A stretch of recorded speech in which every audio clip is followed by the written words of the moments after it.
It's time to meet Clifton. With your host, Ray Grabowski. Here's Ray. Hi everyone, the Centennial Bear.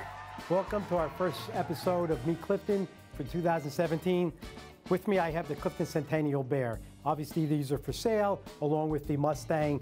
We'd like to remind everybody that this is 2017, the 100th year anniversary of our great city, Clifton. I'll look for many events coming up. We'll try to bring them on as the show comes on, let you know what's going on.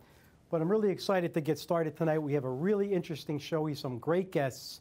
So I don't even want to waste any more time. I want to bring them on, but I want to thank my special co-host tonight, Jackie LaParry, who's filling in for George Silva, who couldn't make it. Hopefully he'll be back with us next time. In honor of Elvis Presley, my band is going to start off with an Elvis Presley song. Stay tuned. We'll be right back. Our guests for Meet Clifton are registered dietitian Ellen Levine, Mental Health Association of Passaic County Board President Cindy Giardina, and Clifton Tax Assessor Matthew Rinaldi. With music, as always, by the Two Tones. All this on Meet Clifton. I'm all shook up.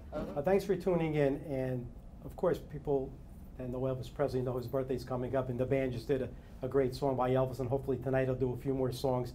And he's one of my favorite artists, and they do a great rendition of all the songs. Today we have an interesting guest. I know that a lot of people are interested in health things in Clifton, and actually the whole world, but there is a big epidemic in this country, and that's diabetes. And today we have a special guest that's going to talk about that. We're going to try to focus on diabetes in children. My first guest is Ellen Levine. She's a registered dietitian. Welcome, Ellen.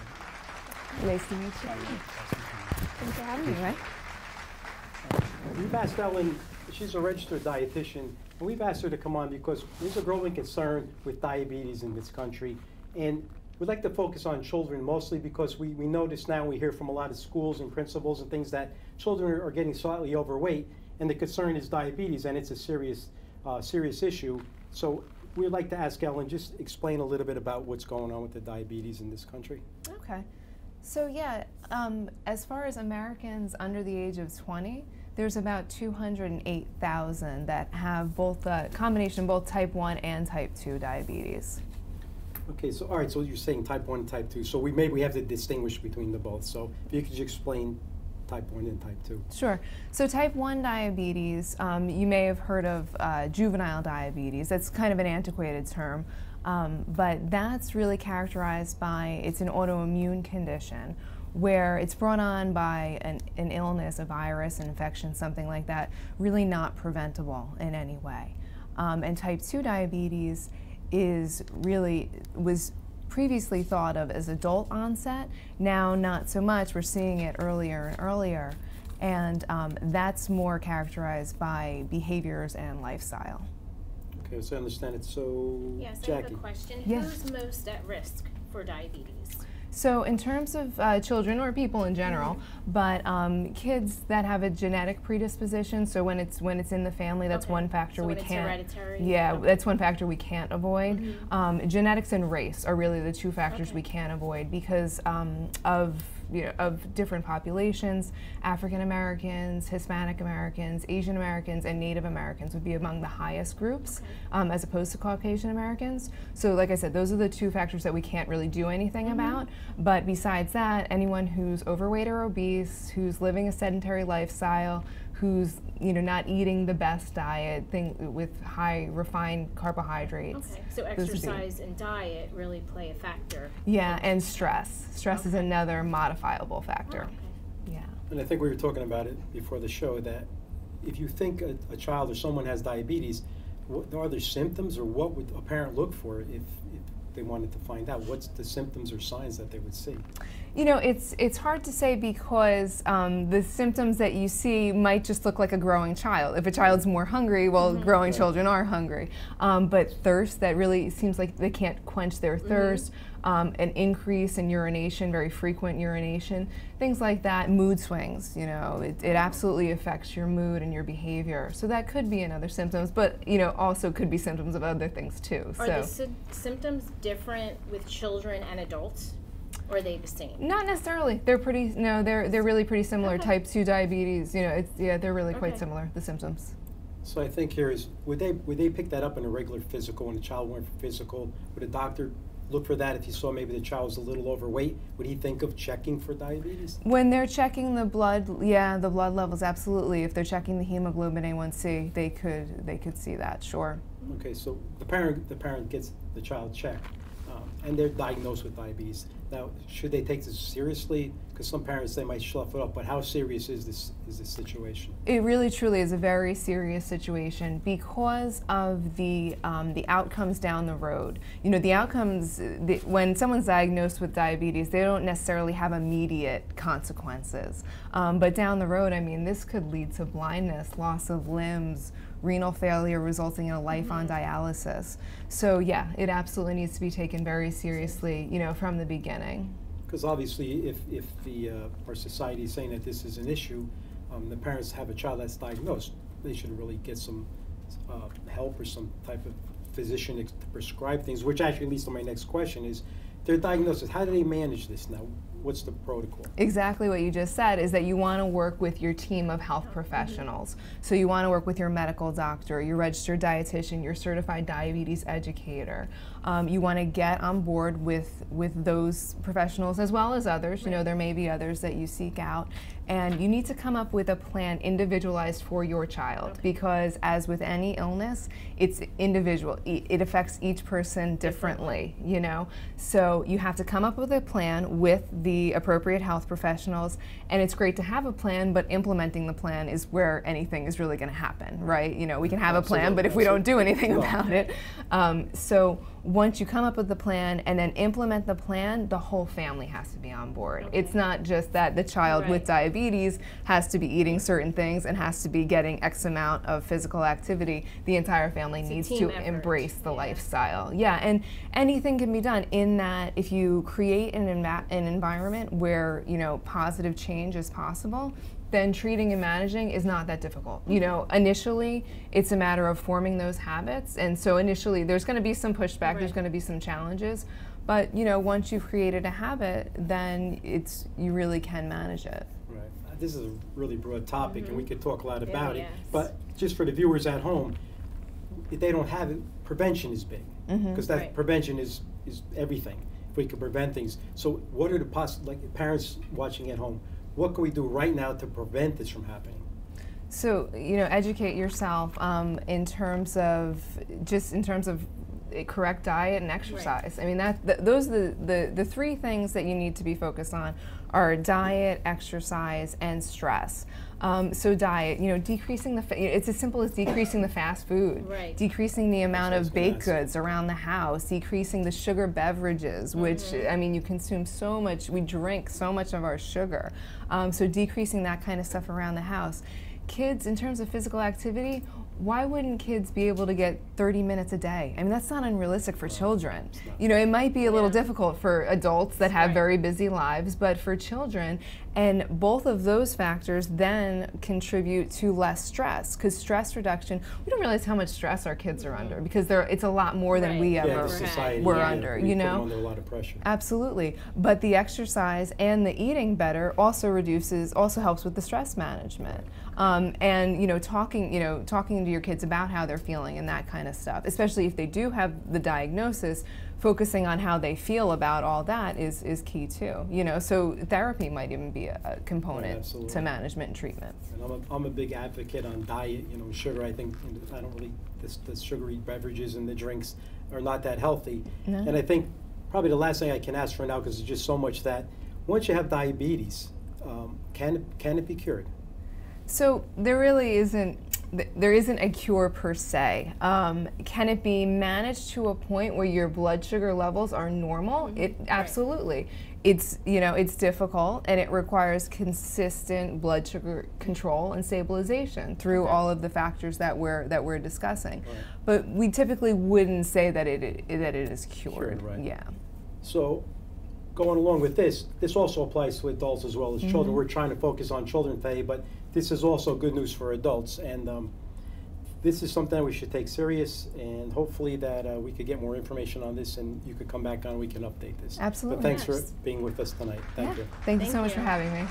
Well, it's the one for the money, two for the show. We get ready now, go cat, go, but don't you step on my suede shoe. We'll be doing a thing when they offer my blue suede shoe. Well, you can knock me down, step on my face, stand on my name all over the place. Do anything that you want to do, but honey, they offer my shoe, but don't. Okay, a little anxious about this next. This next topic. Actually, we're going to talk a little bit about anxiety. It's a big issue.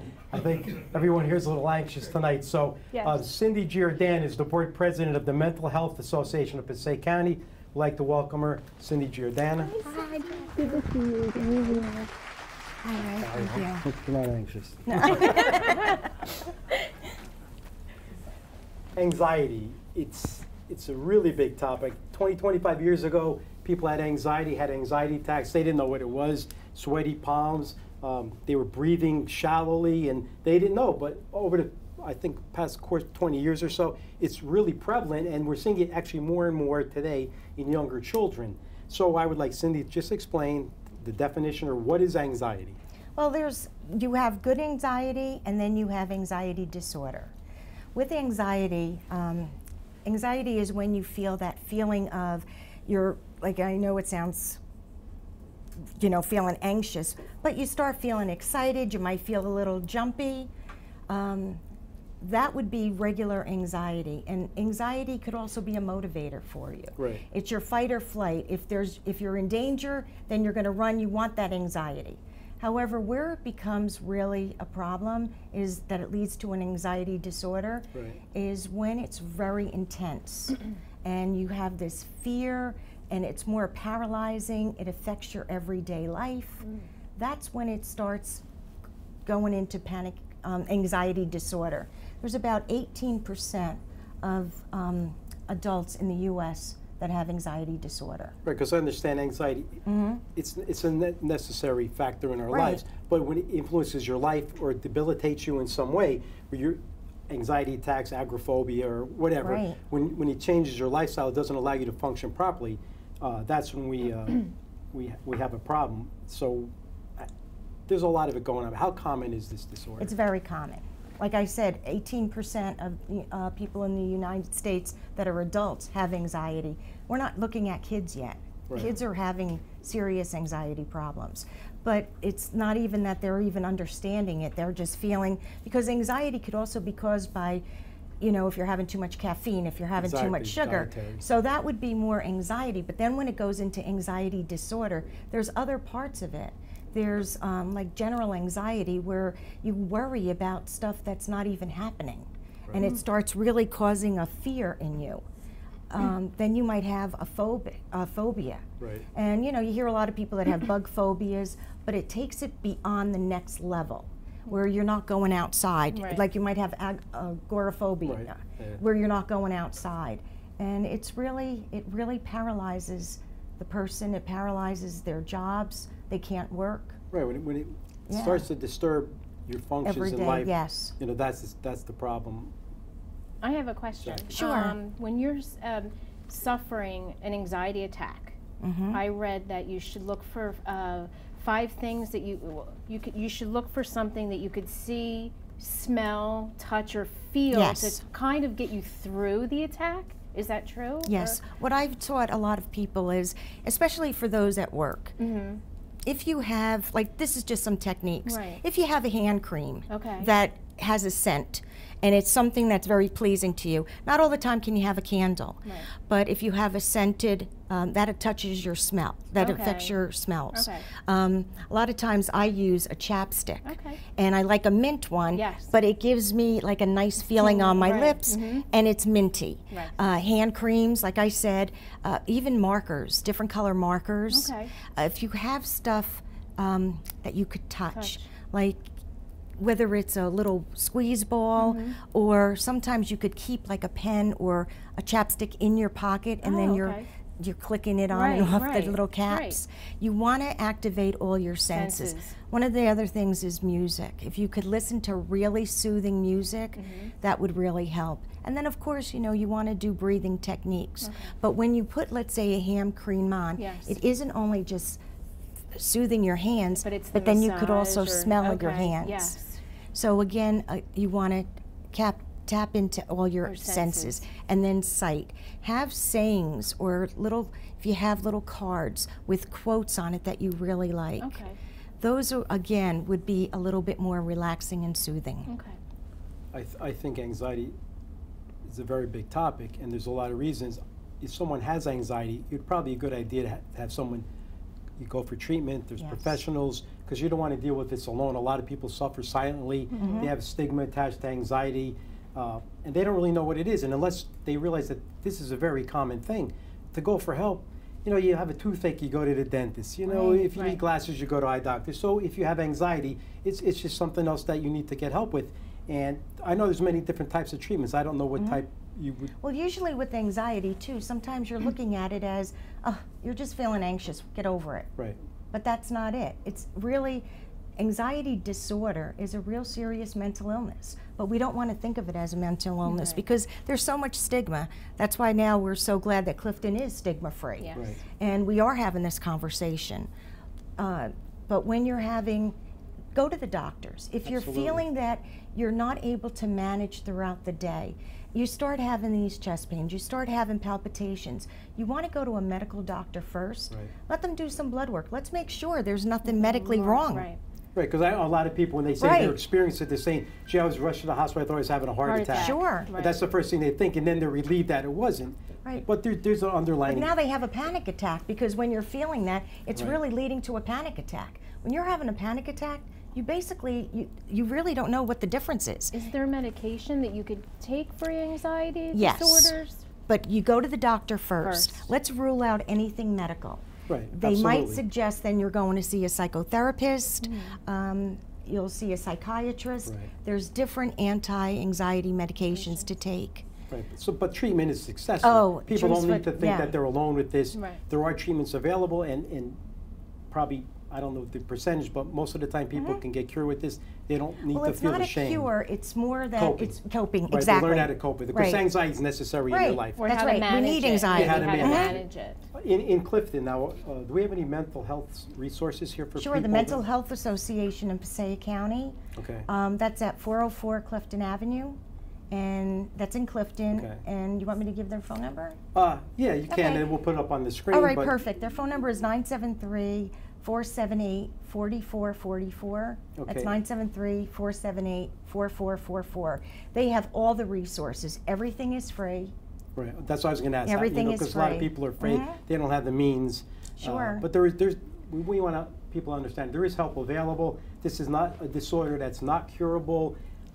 It's maintainable. Everyone experiences anxiety in their lifetime. It's just when it gets out of control or it's unreal or not realistic, we need to be brought back to where it's manageable. So hopefully this segment is helpful, and if people need help, please contact the phone number here. I'd like to thank Cindy for coming on. Well, thank you very much. Thank you. Thanks. Hello, everyone. Thanks for joining us here at the Updates. Lauren and Sharon are on vacation, and we're trying to take over. This Sunday is the Polish Highlander Picnic. That's going to be held at the Masonic Hall on Van Houten Avenue all day long. Come on down. The free summer concert series at Maine Memorial Park on Main Avenue. August 6th, we're going to have Parrot Beach, Jimmy Buffett tribute, starting at 7:30. And August 13th, we're going to have Clifton's own Swingman and the Misfit Mutts. Bring your chair or your blanket and come on down. Thank you very much, guys. And the Botany Village Festival in the Park is going to be from August 31st through September 4th in the Randolph Park, which is right next to Sacred Heart Church. The Veggie Mobile will be here at City Hall every Wednesday from 11 a.m. to 2 p.m. So come on down and get some really great vegetables. The truck will be by the employee entrance on the right-hand side of the building. And the Clifton Centennial concerts are continuing as part of our 100-year anniversary. The next one is the U.S. Army Band from West Point on August 9th. And those concerts are at Woodrow Wilson Middle School starting at 7 p.m., rain or shine. So bring your chairs and blankets and have a great time. Hope to see you there. Keeping with our regular format in the show, we like to bring someone on that works for Clifton or a part of Clifton government. And today we have a very special person, and I know a lot of people will be interested in this. We have our tax assessor, Mr. Matthew Rinaldi. Welcome, Matt. Good evening, Ray. Thanks for coming on. No problem. Appreciate it. Thank you. Matt Rinaldi is a Clifton tax assessor. And taxes are very important. I know people like to know how and why and what we do with it. This is the man that's in charge of the city with the taxes. We have a lot of questions. But the first thing I want to say is the tax assessor's job. Just explain to me the office and how it works. Sure. As a tax assessor, our main duty is to assess each parcel of real property fully and fairly. The objective of this is actually to spread the necessary tax burden based on your fair market value of property. Our office, I have fully staffed with 5 employees under me, and we're always looking at everything, looking at market trends, primarily going out inspecting properties, right. And just to determine this full and fair value so everybody's paying their fair share. As opposed to when we talk about taxes, the tax collector, we actually have nothing to do with the full amount of taxes collected. Right. That's part of all the budgets. Right. And a lot of people, you know, and we have the necessary government functions in the city, but a big portion of your taxes is also the county government and the school right. budgets. And I know we're going to get into this. I know it's when people, we want to talk about something about when people fix their house, put an addition or something, sure. How is it assessed? But one of the questions that someone asked me to ask is, you know, on our bill, it states land assessment and building assessment. So how close are these to the real estate, you know, sale price of your property? Yeah, the land and building assessment are 2 components that make up your total assessment. What is determined each year to take that assessment to your fair market value is we analyze all the sales that occur the prior year. They do a sampling period from July 1st to June 30th. They're reviewed, and then what happens is the state promulgates an equalization ratio. And that's basically, to simplify it, is what an assessment is on a sale divided by the sale price, and it comes up with an average ratio which gets applied to every property. The average ratio this year is 55.6%. So in lack of a better term, just our average residential assessment is $177,000. Right. If you divide that by the 55.6%, you come up with the average market value about $320,000. Right, because a lot of people see that and they say, oh my God, my house is only valued at $150. That's really not the truth. Sure. It's the ratio that determines that, sure, right? Sure. Okay, well that's good because I wasn't too sure with that. Clifton, in the surrounding areas, we're Passaic County. How are our taxes compared with, you know, our sister cities? Yeah, actually, some of the research I did also based on these average assessment. As I stated, Clifton has an average residential assessment of $177,000, right. And times last year's tax rate, we're average tax of about $9,300. Very similar to Passaic, which is $9,200. However, we are lower than neighboring, even though it's not Passaic County, right. Essex County, Bloomfield is roughly $10,400 average taxes, and Nutley is $10,700. Yeah, and Montclair is? We're actually half of the average in Montclair. Montclair is $18,500. Oh my gosh. So I think we have a fairly stable tax rate. Yeah, we do. I mean, we're doing okay. Yeah. Jackie, I know you have a question. Sure. If I decide to put an addition on to my home, will my taxes go up?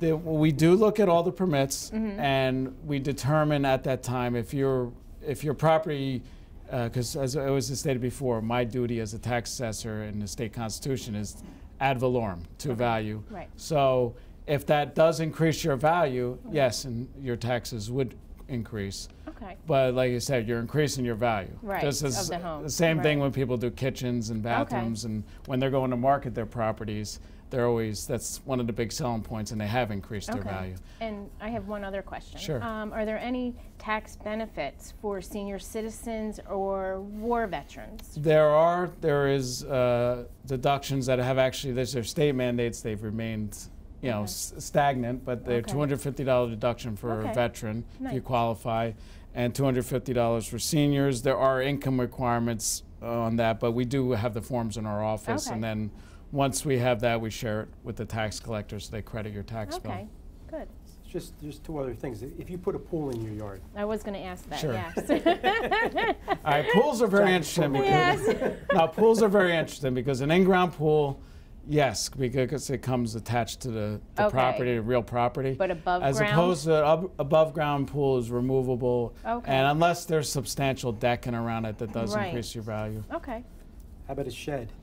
Shed, same thing. Wood sheds that are more substantial that become part of the property. So something goes stationary to the property. Yeah, but a vinyl, like Rubbermaid shed, no, wouldn't increase your value. Because it's removable. But in defense, it also raises the value of your property. Sure. So now your house is worth more money. So you improve it, it's worth more, you go to sell it, you could get more. And I have one last question. Someone asked me, people have driveways and they have stones and rocks, and I've heard over the past years, we don't want to put the asphalt because our taxes will go up. Is that true? I'm not too sure. No, driveways, other yard asphalt. improvements, asphalt, fencing, stuff, no.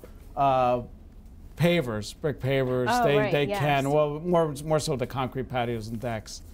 I have another question. I don't really know if this pertains to your department. What if, for the tax assessor, what if it's two single homes, but they share a driveway?